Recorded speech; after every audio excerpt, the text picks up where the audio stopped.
Hi guys, this is GLR for 24/7 Boardsports. Very excited about this particular video. This is of the Moses hydrofoil called the Salente for 2014. I did a lot of research regarding foil boards and foils through the winter months, getting ready for the new season, and eventually ended up selecting the Moses. The guy Ruben over there in Italy was very able to just give me the information I wanted, and I've enjoyed working with him for this season, which has been great. So thank you, Ruben, for coming back with all the information and help that you've given me, who is an absolute novice into my reasonable understanding now of your product. So thanks for that.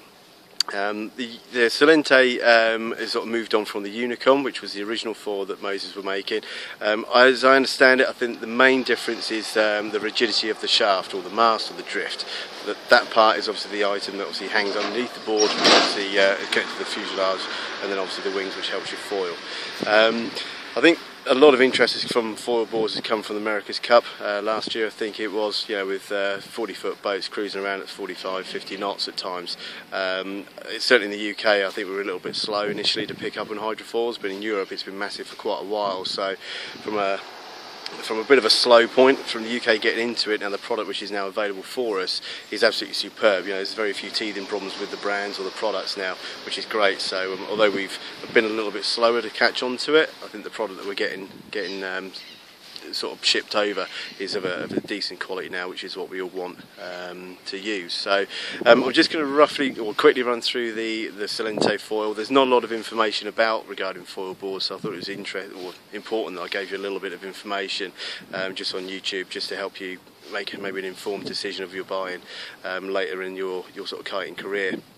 The one I've got behind you is my personal one. I've used it since March. I've had numerous hours. It's I've really enjoyed it. I think foil boarding as a sport itself is relatively tricky to learn. If you're an able kiter, you're not just going to pick one up and just go straight away. I think if you've got a foil background from maybe behind a boat, then will help you out, but initially I think a lot of people struggle. I think the first 10 hours is just key. You're going to drink a lot of seawater, get a little bit hacked off, do a lot of relaunching of kites, and taking a few slams, but I think once you've got through those teething sort of problems, then when you get up and go, and it is just a sensation that I can't really describe, other than some gormless face that we all seem to pull when we're actually on the foil and going A to B. Even though you can see people foiling, or you are able to foil, it's still an impressive thing to see. So if you want to be the one everybody looks at, get yourself a foil. I don't think you'll be disappointed with sort of people, and indeed the opposite sex, wanting to talk to you about it. So let's have a quick look. I'm going to move the camera off a sec. There we go. Okay, so this is the Salente hydrofoil.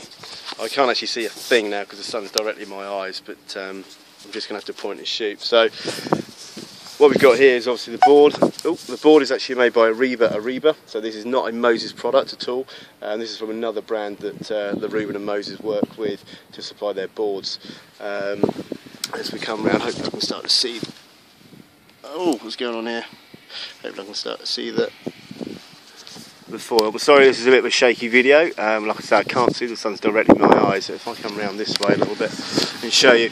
Okay, so the drift itself, or the mast, or whatever we want to call it for this video, this piece here, this is actually 97 centimetres long, from the bottom all the way up to the top.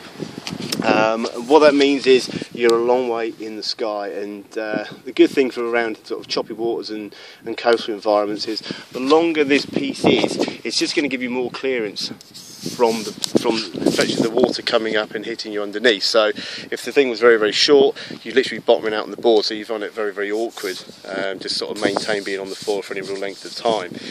So the longer it is, not the better necessarily, but I think it's just going to give you more get out of jail time effectively when you're obviously undulating with the motion of the sea. So just having that slightly longer is a really good thing, and obviously it gives you more height perception. You just feel a little bit more elevated as well, which is ultimately what all the fun is about.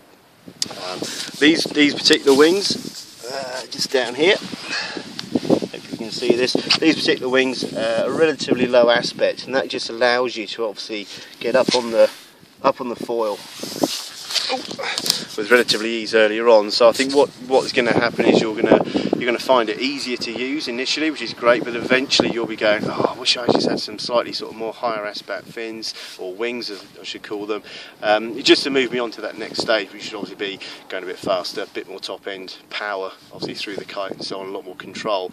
Good news is that these are already on the route, and we should receive those hopefully in the next week. So even if you've got a Moses Salente, you should be able to give us a shout and get some new wings from us, just to help you go through your foil boarding career and push you further forward and go faster and so on. Which, yeah, I mean, these things feel quick enough as it is, let alone with something slightly faster on as well.